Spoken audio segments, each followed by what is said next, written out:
Ok, vamos dar início. Hoje nós estamos lendo agora Parashat Toldot, e hoje à noite é uma data hassídica também, que no dia de hoje houve o Vidal Natzach.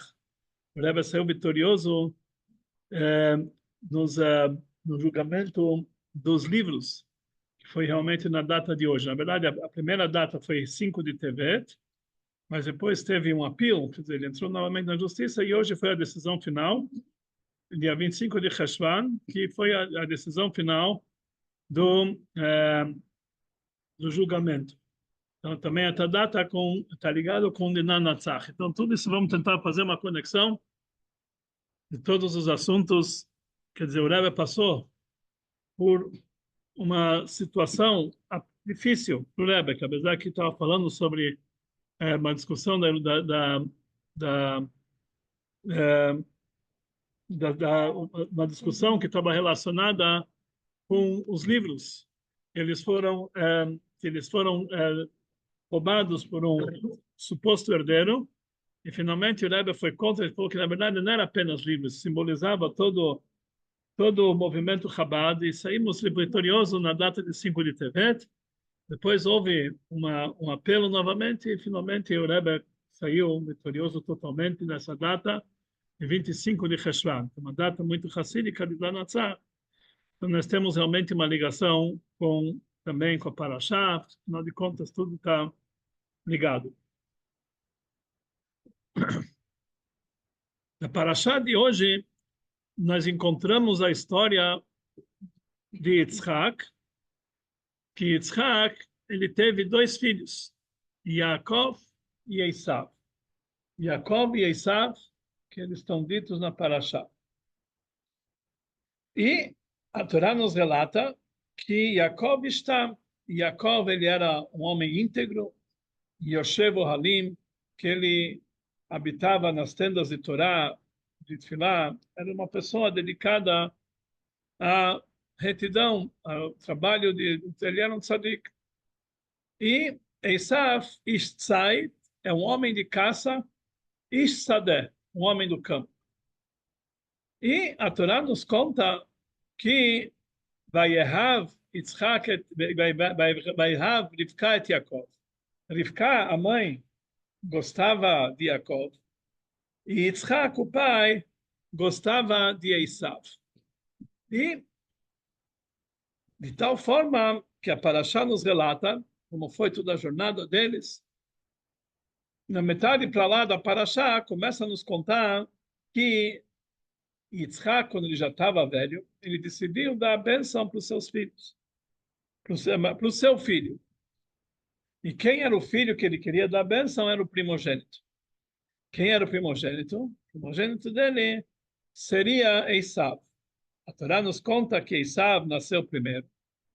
E Yaakov, ele nasceu depois, segurando o calcanhar de Esav. Por isso foi chamado Yaakov, Eikev, que está ligado com calcanhar. Eles eram gêmeos, mas Esav nasceu primeiro, ele era o primogênito. E no final das contas, quando eles fizeram 15 anos, faleceu Abraão, e Yaakov estava fazendo um cozido de lentilhas, um sinal de luto por Abraão. E chegou Esav esfomeado, e ele quis a lentilha, e ele falou: olha, nós vamos te dar para você a lentilha, com uma condição, que você vai vender para mim tua primogenitura. Você vai ser realmente, eu vou comprar de você, você vai ser o primogênito.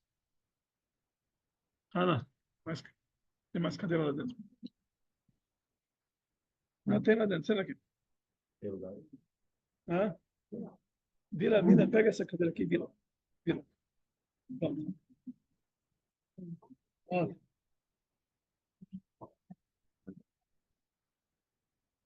Tem mais lá dentro. E a Esav, ele decidiu que ele vai vender a sua Bechorá, sua primogenitude, e Yaakov, ele deu para ele comer Rechem, unigida dashim, deu para ele comer a lentilha, e Vaivez Esav da Bechorá, Esav, ele desprezou a sua primogenitura. Rashi, ele explica aqui algo interessante, que na verdade o primogênito original era Yaakov, que na hora da concepção ele foi o primeiro a ser concebido. Só que na hora do nascimento, Esav, ele partiu para frente e nasceu primeiro. Ele dá um exemplo de um tubo que tinha duas bolinhas. A bolinha que entra primeiro vai sair por último. E a bolinha que entra por último vai sair primeiro. E assim também que aconteceu. Yaakov, ele nasceu por último e Esav nasceu primeiro, mas Esav era o primogênito. Então, quando Yitzhak quis dar a brachá para o seu primogênito, ele não sabia dessa venda que Esav vendeu sua primogenitura. E ele decidiu que ele vai dar a brachá para Esav, que era o primogênito. Acontece que Rivka, naquele momento, conta para nós a Torá que Yitzhak estava cego, por vários motivos que Rashi traz, e Rivka ouvindo dizer que ele queria dar a brachá para Esav, primogênito, ela falou que de jeito nenhum ela não vai deixar, e ela fez uma trama inteira para que Yaakov roubasse a primogenitura. Fez uma trama inteira. Desculpe, para que ele roubasse, entre aspas, as brachot. E conta para nós a Torá o que pediu. Não vamos entrar em detalhes da história, que ele pediu, que Yitzhak pediu que Esav trouxesse para ele caça, e ele ela vestiu o filho dela, Yaakov, com as roupas de Esav, colocou pé, ela pegou dois cabritos e fez um cozido para Yitzhak, e ela colocou as peles do cabrito na mão dele, como se ele estivesse sentindo os pelos de Esav. No momento que Yitzhak queria dar brachá, no momento que Yitzhak queria dar brachá, então ele pediu para... Ele não estava acreditando que quem estava na frente dele era Esav, porque ele estava falando de uma forma muito educada, e além disso ele estava falando o nome de Deus, que Hikra Hashem, que Deus fez aparecer na minha frente. Então ele falou, não pode ser. Esav, afinal de contas, não fala com essa linguagem, então ele pediu para que ele se aproximasse, para que Yaakov, o pseudo Esav, se aproximasse. Então lá está escrito, Vayarach etreiach begadav vai varachei. Ele cheirou o cheiro da roupa dele e abençoou ele. E falou, Re'ei reach beni, como o cheiro do meu filho, que reach sadeh, tem um cheiro do campo, Asher berachou Hashem, que Deus abençoou, que é o Ganeda. Fala para nós, Rashi, que junto com Yaakov entrou também o arzinho do Ganeda. E aí, Yitzhak deu a brachá para Yaakov, que ele ganhou... Sim, ele trocou o... ele deu para ele a brachá por causa que Yaakov o enganou. Ele conseguiu receber essa brachá bemirmá, porque ele foi enganado. Ba achicha bemirmá. Teu irmão veio e de uma forma enganosa, e ele deu para ele as brachot. A pergunta que nós temos sobre toda essa paraxá, primeira coisa, será que Yitzhak era tão bobinho que ele viu que ele achava que Esav era o queridinho? Será que ele não sabia, que não estava vendo o que estava acontecendo? Que, na verdade, ele estava enganando o pai toda hora, dizendo que ele era um grande tzadik, mas, na verdade, ele sabia. E mais ainda, quando veio Yaakov, ele falou, imagina, não pode ser Esav, porque Ein Shem Shamayim Shagur Befiv, ele não pode falar, o nome de Deus não está na boca dele, não pode ser Esav. Então ele sabia exatamente que Esav não tinha o nome de Deus, ele sabia que não era flor que se cheire. Então por que ele era o querido dele? E ele queria dar para ele tantas vezes a brachot. E por que essa história inteira? Por que Yaakov recebeu essa bênção de uma forma enganosa? Será que vale a pena mentir para o pai, enganar o pai para receber essas brachot? Então, temos que dizer que o fato de ele ter recebido essas brachot de uma forma enganosa, quer dizer que essa brachá tinha que vir através de uma enganação. Mas por quê? Por que que realmente uma brachá tão grande, Yaakov recebeu só de uma forma enganada? Depois, está escrito que a Rivka, ela colocou as roupas de Esav, e ele cheirou, falou, esse é um cheiro do Ganeda. Tá certo que entrou com ele o Ganeda, mas, como fala Rashi, não tem um cheiro pior do que pele de cabrito? Tinha acabado de tirar, ele falou, aqui é o cheiro do Ganeda. Que cheiro, que será? Mesmo que o Ganeda não entrou com ele, mas Yitzhak, ele tinha também, se Yaakov tinha um Ganeda em volta dele, Yitzhak também tinha esse cheiro. Por que realmente esse cheiro? Ele falou, que cheiro, meu filho é igual o cheiro do campo. Ele cheirou o cheiro da roupa dele e falou, então vamos para entender tudo isso aqui, vamos entender como que pode ser que Deus fabricou Esav tão negativo. Filho de Yaakov, filho de Yitzhak, como Deus pode ter fabricado ele tão negativo? E não podemos dizer que isso é apenas o livre-arbítrio dele, mas isso foi, entre aspas, defeito de fabricação. Como a gente sabe, quando Rivka ainda estava grávida, então está escrito, vai trotzetsu abanim bekirba. Os filhos começaram a se agitar dentro dela. Então ela falou, o que está acontecendo aqui? Ela falou, será que para isso precisava engravidar para sofrer tanto? Então ela foi procurar a Deus, o que está acontecendo? O profeta, Shem, filho de Enoch. E ele falou que ela tem dois, e mais ainda, está escrito no Midrash, que quando passava por uma casa de estudo de Torá, de Shem e Evel, Yaakov queria sair. Então aí ele saía, tentava sair da barriga. Quando passava numa casa de idolatria, Esav queria sair. Então ela falou, mas que tipo de neném eu tenho aqui na minha barriga? Ela estava pensando, olha, se ele vai ser um idólatra, meila, se ele vai ser um tzadik, meila, mas ser duas caras, isso eu não quero. Às vezes corre para cá, corre para lá. Aí ela foi, o profeta falou, você tem dois povos no teu ventre, de lá vai sair dois povos separados e cada um vai...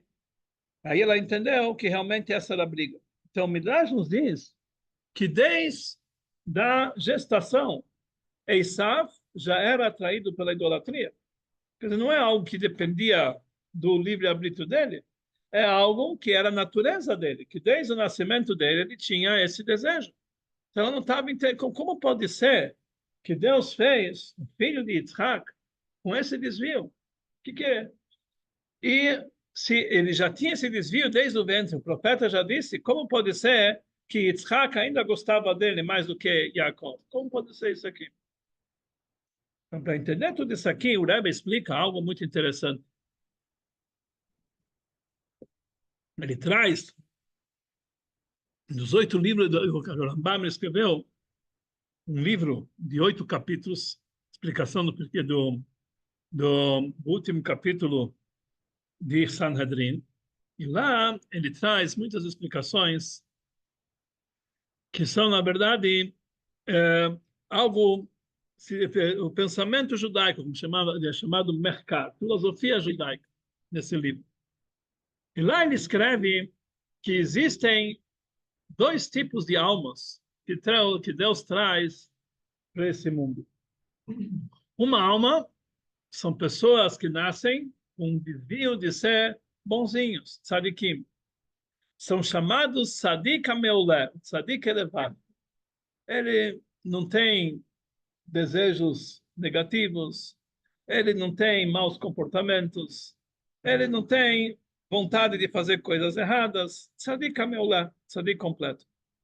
Por outro lado, existem outros tipos de almas que eles têm uma outra personalidade, que elas têm um outro objetivo nesse mundo. Elas são chamadas Akovesha Titzro. Elas vêm nesse mundo para dominar seu Yetzirará. São pessoas que nascem com Yetzirará mais forte. Mas o objetivo é que elas dominem o seu Yetzirará. Elas têm a força de dominar o seu Yetzirará. Em outras palavras, Nós estamos falando de duas categorias de almas. Uns que nascem para ser tzadikim e outros que nascem para ser balei tshuva. Balei tshuva, sabem, eles nascem aqui com desejos negativos. Eles têm que sempre dominar esses desejos. Ele tem que sempre se esforçar e às vezes até mesmo, de vez em quando ele até cai e peca. Ele tem que fazer tshuva para isso. Qual é o melhor entre essas duas almas? Com certeza, o tzadik ameolev, o tzadik elevado. Ele realmente é o queridinho de Deus. Afinal de contas, ele faz tudo certinho, ele não faz errado. Fala o Rebbe que, de um certo aspecto, aquele que vem para esse mundo com Yetzirah mais forte, ele tem uma missão mais nobre. E ele é mais elevado para o objetivo divino, de chegar a um nível de Baal Tshuva. Porque o nível de Baal Tshuva é tão elevado que grandes tzadikim não conseguem chegar nesse nível. É um nível muito elevado, o nível do Baal Tshuva. Então, aquele que nasce com Yetzirah mais forte, mas ele tem a missão de Kovesh et Yitzro, dominar seu Yetzirah, ele tem uma certa vantagem, porque ele consegue chegar nas alturas mais do que um tzadik.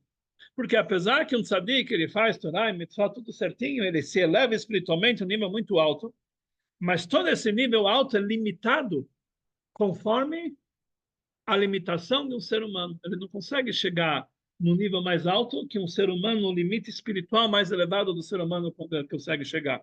Ou seja, o limite da criatura. Diferente de uma pessoa que nasce com esse desejo natural para coisas negativas, e a missão dele nesse mundo é a Kovesh et Yitzro, ele consegue chegar no nível superior ao que um ser humano normal consegue chegar. Porque ele consegue transformar o negativo em positivo. E a maior luz é aquela que vem de dentro da escuridão. A maior luz é aquela que vem, a maior doçura é aquela que vem do amargo, do negativo. Porque aí ele consegue transformar o negativo em positivo, aí realmente ele chega num nível muito mais superior. O Tânia ele explica que isso está nas palavras de Yitzhak na nossa paraxá. Quando Yitzhak chegou e ele falou para Esav, vai lá e caça para mim, caça para mim um animal, e faça para mim guloseimas, no plural. Kasher ahaf, como eu gosto. Eu vou comer e eu vou te dar a benção. O que quer dizer isso aqui, guloseimas no plural? E quem é Yitzhak? Ele é um homem tão elevado, ele já era cego, já não estava ligado com esse mundo. O que quer dizer? O desejo dele é fazer guloseimas, ele quer comer, ele quer se deleitar, um bom churrasco, guloseimas, o que é isso? Então, explica o Alter Rebbe que essa palavra aqui, esse dito, essa frase, quem falou não é somente Jacob, é a Shekhinah, não é somente Yitzhak, é a Shekhinah, é a divindade. Deus fala que ele quer do ser humano guloseimas, dois tipos de comidas gostosas. O que quer dizer isso? O que quer dizer guloseimas, no plural? Igual uma pessoa faz na sua cozinha uma boa culinária, tem dois tipos de comida.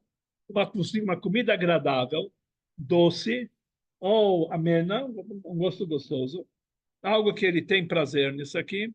Agora, existe algo que é azedo e é picante, e quando é bem preparado, é mais gostoso do que uma comida doce e amena. Só que pega um azedo e picante, sabe preparar bem, ele fica mais gostoso do que algo que é doce e ameno. Tal forma que o cheiro de uma coisa picante, ou até mesmo azedinho, que tem realmente bem temperado, atrai mais a pessoa. Assim explica o Alter Rebbe no Tânia, que existem dois tipos de prazeres para Deus. Os tzadikim são a comida doce, gostosa, amena, fazem tudo certinho.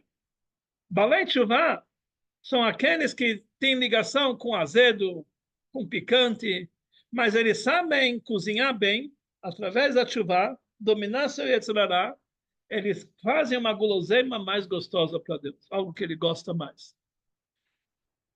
E isso está escrito que Yitzhak gostava de Esav, por quê?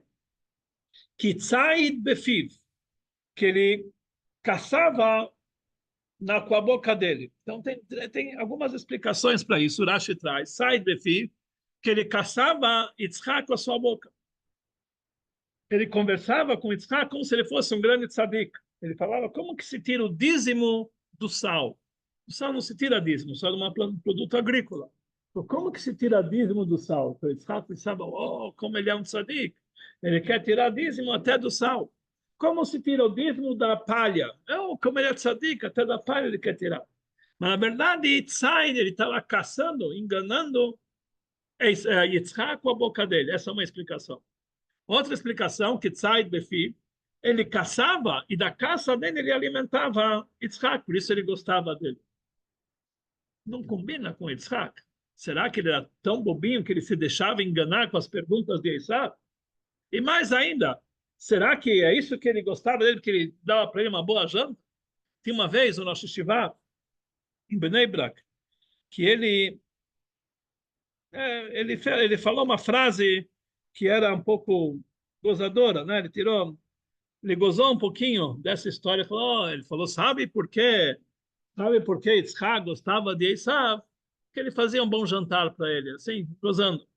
Quando o Rebbe ouviu isso aqui no Fabrengen, ele gritou o Fabrengen inteiro, falou que ele tem que ir para Merat HaMachpelah pedir desculpas para Yitzhak. Como ele pode ter zombado dele dessa forma? Ele gritou muito naquele Fabrengen, ele não gostou de ouvir.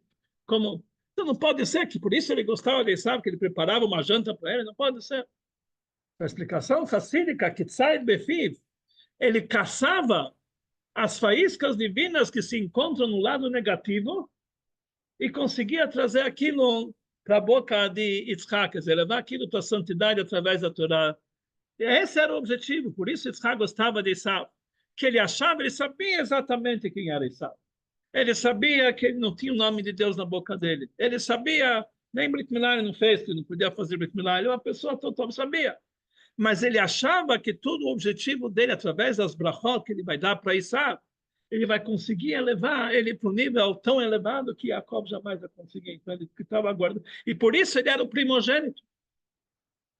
Por que ele é o primogênito? Quando Deus criou o mundo, está escrito, quando Bereshit bara Elokim, Deus criou o mundo, até Shamayim vetaretz. Depois está escrito, Vehaaretz haita tohu vavou. A terra estava vazia e, como se chama, espantosa, espantosamente vazia. Tem uma escuridão sobre o brão. O Espírito de Deus pairava sobre a terra. Depois está escrito, Deus falou, apareça a luz, apareceu a luz. Conforme a Kabbalah nos explica que esse mundo vazio, essa escuridão, não é um estado inicial do mundo. Eles explicam que antes de Deus criar esse mundo, Deus criou um outro mundo. Um mundo muito mais elevado que o nosso mundo. E nesse mundo as luzes divinas eram muito potentes. E o mundo não conseguiu aguentar tanta santidade. E deu um curto-circuito, quebrou todos os vasos e as faíscas daquele mundo caiu aqui embaixo. E Deus então criou um mundo com menos santidade que o nosso mundo. E essas faíscas tão elevadas, quando elas caíram aqui embaixo, elas caíram no mundo material e até mesmo em assuntos proibidos. Quanto mais baixo é a coisa aqui nesse mundo, é porque a faísca dela caiu no mundo superior. Esse mundo é chamado Olam HaTohu, mundo do Tohu. E o nosso mundo é Olam HaTikun. O nosso objetivo é elevar a matéria desse mundo para resgatar essas faíscas que são potentes e trazer para dentro do nosso mundo. Imagina, nós vamos conseguir faíscas que o mundo não aguentava, através do nosso trabalho de levar a matéria do mundo. Elevar até as coisas proibidas através da chuva, nós conseguimos acessar a esse mundo tão elevado. Esav, a alma dele, era proveniente desse mundo de Tou, um mundo muito elevado, só que caiu aqui embaixo, de uma forma em faíscas bem baixas, que é o nível de Esav. Yaakov, ele veio do mundo de Tikkun, por isso era tudo certinho, mas ele não conseguia acessar esse nível da fonte de Esav. Então, Yitzhak gostava de Esav, que apesar que o comportamento dele aqui não era o mais desejado, tinha o nome de Deus, mas a fonte dele lá em cima era maior. E isso, aquele que vem aqui nesse mundo para que seja Kovesh Etzitzro, dominar seu Yetzirah, ele pode chegar nesse nível tão elevado. Então, Yitzhak queria dar brachá para Esav, porque ele era dessa, apesar que ele sabia quem era Esav. Mas Rivka, ela gostava mais de Yaakov. Ela sabia que a alma de Esav era o primogênito, a alma de Esav é tão elevada assim. Mas ela sabia também que Esav não estava nesse mundo para elevar essa alma. Estava nesse mundo para cair, cair, cair, cair ainda mais. E se Yitzhak desse a brachá para Esav, ele não ia usar isso aqui para se elevar. Ele ia usar isso aqui para decair mais ainda. Ia pegar toda essa fonte de brachot e levar para o lado da impureza. Como Tânia explica, um exemplo para isso é como pegar a cabeça do rei e colocar dentro da privada. Isso que ele queria fazer, pegar a divindade e trazer para esse mundo. Então, Rivka sabia que não ia dar certo. Yitzhak não sabia, mas Rivka vinha de uma família que todo mundo era parecido. Lavan, toda a família dela, ela sabia que todo mundo, que esses casos não tem jeito. Não adianta você querer, eles não vão, nesses casos não tem jeito. Ela falou que quem tem que receber a bênção aqui não pode ser Esav, tem que ser Yaakov, senão vai ser esbanjado toda essa santidade e vai ser jogado para a latrina. Ela não queria. E por isso ela mandou Yaakov. Mas para Yaakov receber essas brachot, que elas são dadas para essas luzes tão elevadas que caíram em algo negativo, ele tinha que receber essas brachot de forma negativa. Então, por isso, ele só podia receber essas brachot enganando Yitzhak, roubando essas brachot de Esav. Porque essa é a fórmula de receber essas luzes divinas tão elevadas que caíram do lado da impureza, e Yaakov não tinha pecados, como queria receber essas luzes divinas? Então, a mãe dele levou ele a enganar o seu pai, roubar o seu pai, de certa forma até mentir para o seu pai, apesar que Rashi explica que ele não mentiu de verdade, mas ele fez aparentemente algo negativo, que somente dessa forma ele poderia receber essas bênçãos tão elevadas que são dadas para aquelas faíscas que caíram bem baixo. E ele não estava nesse nível, ele precisava vir dessa forma. Por isso ele vestiu as roupas de Esav, não apenas para fazer a peça dar certo. Cada detalhe é importante. As roupas, a roupagem de Esav, é aquelas faíscas divinas que caíram do lado da impureza. Essa era a roupagem de Esav. E por isso ele sentiu o cheiro da roupa dele. Está escrito, Vayara chetreach begadav, cheiro da roupa dele. Que cheiro é esse? Como nós falamos, que quando uma pessoa cozinha algo que é picante, algo que é azedo, mas bem cozido, o cheiro dela é muito mais forte, muito mais gostoso, é muito mais atraente. Ele sentiu o cheiro do lado negativo que ele estava sendo transformado para a santidade. E isso está escrito, Reach begadav, o cheiro das roupas dele. Explica nossos sábios no Midrash, Altikre begadav, não leia begadav, mas sim Bogdav. Bogdav são os traidores. Ele, naquele momento, se revelou dentro de Yaakov vários e vários descendentes deles que seriam traidores, que saíam do caminho e iam trair nosso povo. E essas pessoas que eram o Esav que estava dentro de Yaakov, essas que iam ser levadas para a santidade. Infelizmente, na nossa história, tivemos muitos judeus que eles não somente saíram do caminho, mas eles foram o máximo do negativo. Dizem que na época da Inquisição, os piores padres eram judeus. Na época do comunismo, os piores que fizeram sofrimento por perseguidores eram judeus. Até hoje mesmo, no Hamas, são descendentes, muitos piores terroristas são descendentes de judeus. Então, realmente, os Bogdav existem dentro do povo de Israel também, os traidores. Mas, no final das contas, que todos eles serão transformados, que quando chegar a Mashiach, todos eles serão transformados para a santidade. E tem uma outra explicação, que são esses Bogdav, são as almas de Esav que eles se converteram. Como nós temos vários exemplos para isso. Akiva, Rabi Akiva, era descendente de Esav. Ele era descendente de convertidos. Unclus, Ager, ele era romano, descendente que escreveu todo Unclus. Shmai e Aftalion, os mestres de Hillel e Shammai, eles eram descendentes de Esav também. Rabi Meir Balanés, descendente de convertidos. Todos eles vieram de realmente a transformação de Esaú para a santidade. Como aconteceu isso? Graças ao fato que Jacob recebeu essas bênçãos. Com isso, ele teve a força de transformar o Esaú. O Esaú dentro dele e o Esaú que se encontrava lá fora. E esse foi o cheiro que cheirou Isaac e Jacob, não o cheiro normal de Jacob. Jacob andava com Gan Eden sempre. O trabalho de Tzadikim estava sempre com ele. Ele conseguiu cheirar em Jacob também o cheiro de Baal Tshuva. E é isso que nós entendemos, que no começo quem era o primogênito era Esaú. E por que ele nasceu primogênito? Porque a fonte dele, a raiz dele, era mais elevada. E se realmente ele ia seguir o objetivo pelo qual ele foi criado, para ser Kodesh Titzal, dominar o Yetzirah, ele ia chegar a um nível mais elevado até que Jacob. Mas na prática, como isso não era possível, Jacob pegou dele a promissão, porque realmente Jacob ele teve esse poder de transformação. E isso simboliza toda essa história. Não uma história, papai que foi enganado pelo filho, essa história é muito... Aqui está isso aqui, algo muito profundo. Toda a história da criação do mundo. E o objetivo da criação, qual que vai ser? Na Haftarah, Parshat Vaishlach, quando fala que finalmente Jacob encontrou com Esaú abraçou ele, Haftarah diz que vai acontecer na época de Mashiach? Ve'alu Moshiim behar Tzion, Mashiach vai chegar no Monte Sion, lishpot et har Esaú, ele vai julgar o monte de Esaú, ve'aistar Lashem Amulcha, e Deus vai ter o reino dele. Quando ele conquistar o povo de Esaú, o reinado vai ser para sempre. Então é necessário realmente tudo o que aconteceu na nossa história, todos os problemas aqui até atualmente, o Esaú que nós temos entre nós, que está atacando o nosso povo em todos os lugares, todo esse tem um objetivo final, isso faz parte da nossa história. O objetivo é transformar a força de Esaú em positivo, e é isso que realmente conta para nós da Parashá. E isso é um trabalho que cada um tem dentro de si.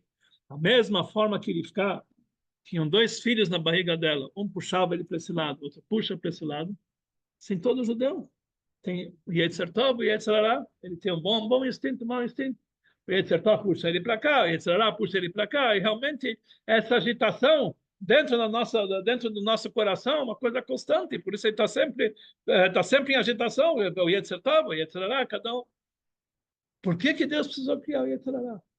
Não seria mais fácil criar um mundo onde não tivesse coisas negativas, não tivesse Yetzirah, fomos igual ao anjo? Alguém uma vez passou no Rebbe e perguntou para o Rebbe por que nós precisamos? É uma pessoa baltivá e falou, para mim é muito difícil. Por que eu nasci dessa forma? Por que eu não nasci um tzadik? Para mim eu tenho tantas dificuldades. Então o Rebbe falou para ele, você já viu um quadro bonito, uma foto bonita? Sim. Quanto custa uma foto? Mais caro, sei lá, $100, $150, assim, algo muito especial. Agora, um quadro que pintaram a mesma foto, um quadro que pintaram, quanto custa? Se for um bom profissional, milhares de dólares, dezenas de milhares de dólares, até centenas de milhares de dólares. Mas eu estou lá para entender, uma foto é perfeita. Um quadro está cheio de defeitos. Eu quero, por mais que ele pinta direito, mas não é igual ao original. Isso tem vários defeitos. Mas a verdade é que tirar uma foto não é nenhuma vantagem. Qualquer um consegue. Aperta o botão, sai igual. Tira uma foto, sai igual. Aquele que trabalha, quer pintar, imitar uma foto, que ele usa todas as limitações do ser humano, é realmente muito difícil ele fazer que a coisa seja perfeita. Ele precisa se esforçar muito e ele faz vários erros. É isso que as pessoas gostam. Que ele tem que passar por todos esses obstáculos para tentar fazer, mesmo que tenha alguns defeitos. Mas isso vale muito mais que o esforço, o trabalho dele, a dedicação dele. A mesma coisa, existem anjos lá em cima que eles são perfeitos. Eles não fazem um erro, eles são robôs. Eles são igual uma foto. Por que Deus gosta dos anjos? Agora, tem seres humanos que são imperfeitos. Sempre nós temos esse problema, aquele. De vez em quando a gente faz um pegadinho aqui, um pegadinho ali, depois a gente se arrepende, por que eu fiz isso aqui? Tudo isso faz parte, mas isso é a perfeição que Deus quer. Isso é a perfeição que o homem vai trabalhar, vai se esforçar, de vez em quando tem um errinho aqui, um errinho ali. Mas é isso que Deus quer, a perfeição que vem do esforço do ser humano. Pelo menos a vontade de atingir a perfeição, mesmo que ele não vai chegar até a perfeição. mas isso vem do trabalho dele. E é isso realmente o trabalho de Baal Tshuva. Ele está tzadik, ele não tem Yetzer Hara. Então, realmente, se a pessoa só tivesse o Yetzer Hara, só tivesse o Yetzer Tov, nós seríamos anjos. Não é isso que Deus quer no mundo. Deus não quer anjos. Deus não quer um mundo de anjos. Nós temos também Yetzer Hara, porque Deus quer que nós batalhamos e realmente brigamos, que aí nós podemos chegar a um nível muito elevado. E é essa a história de Yaakov e Esav Amonim Parashah. E realmente, na verdade, no fundo, explica Hassidut que por mais que Esav, a fonte dele espiritual é maior do que de Yaakov, ele vem do mundo de Tou e Yaakov vem do mundo de Tico, mas a primeira fonte, no nível inicial, Yaakov está ligado com a essência divina. Antes da criação do mundo, só existiam as almas judaicas. No nível superior da essência divina, lá, aí sim, assim fala para nós o Passuco, na nossa semana. Haloha, Esav Yaakov. Esav é irmão de Yaakov. Podia escolher qualquer um dos dois. Valhav et Yaakov, mas eu amei Yaakov, et Esav Sanet, eu odiei Esav.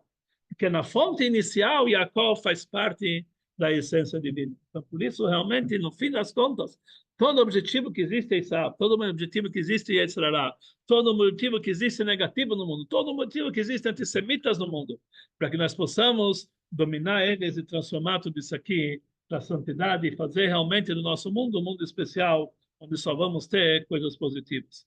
Realmente nós possamos aprender a lição nessa paraxá e cada um trabalhar consigo mesmo para dominar o seu pequeno Esav que está dentro dele, que essa, na verdade, é o objetivo da alma dele ter descido aqui, esse mundo até aqui embaixo, e realmente conseguir enxergar como todas as coisas que aparentemente parecem negativas, mas elas podem levar a gente a um nível superior inimaginável. Se não tivéssemos que passar por todas essas ocultações que está tendo aqui, em Líbano, Hamas, etc., o mundo inteiro antissemita, é o ano inteiro que está acontecendo, que aconteceu agora nos Emirados. Nós nunca poderíamos chegar a esse nível tão elevado que nós vamos chegar agora com a vinda de Mashiach. E isso significa o dia de hoje, Ridan Natzar. O Rebbe precisava passar por isso aqui. O que já precisava fazer? O Rebbe já era o líder do mundo inteiro e realmente já aproximou tanta gente e fez tudo isso aqui. Precisava ter que passar por toda essa dificuldade com o sobrinho que está fazendo. Mas tudo isso valeu a pena, porque depois de Dan Natsar, começou revelações, o Rebbe começou a trazer revelações que nunca existia antes. Quer dizer, tudo isso aqui levou a um nível superior. Se não tivesse essas ocultações, nunca ia chegar a esse nível tão grande.